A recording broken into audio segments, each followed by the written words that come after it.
Breaking news చూస్తున్నాం. కాకినాడ జిల్లా వెట్లపాలెంలో జరిగిన బాణసంచా పేలుడు 30కి పైగా ప్రాణాలను బలి తీసుకోవడం తెలుగు రాష్ట్రాలను ఉలిక్కిపడేలా చేసింది. ఈ విషాదం నేపథ్యంలో పొరుగున ఉన్న ఉమ్మడి పశ్చిమ గోదావరి జిల్లాలోని బాణసంచా యూనిట్లపై సర్వత్రా ఆందోళన వ్యక్తమవుతుంది. జిల్లాలో సుమారు 15 నుండి 20 తయారీ కేంద్రాలు, 60కి పైగా హోల్సేల్ షాపులు ఉన్నాయి.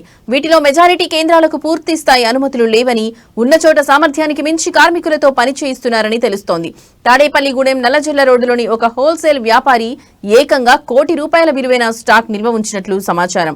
సల్ఫర్, పొటాషియం వంటి రసాయనాలను పరిమితికి మించి నిల్వ చేయడం టైం బాంబులా మారింది. తణుకు తాడేపల్లిగూడెం పరిసరాల్లో లైసెన్స్ ఒకచోట ఉంచి తయారీ మరో చోట జనావాసాల మధ్య గుట్టు చప్పుడు కాకుండా సాగిస్తున్నట్లు ఫిర్యాదులు అందుతున్నాయి. కలెక్టర్ చంద్రవాడ నాగరాణి ఆదేశాలు ఇచ్చినప్పటికీ క్షేత్ర స్థాయిలో తనిఖీలు తూతూ మంత్రంగానే సాగుతున్నాయని విమర్శలు వస్తున్నాయి. కేవలం నోటీసులతో సరిపెట్టకుండా అక్రమ కేంద్రాలను సీజ్ చేయాలని ప్రజలు డిమాండ్ చేస్తున్నారు.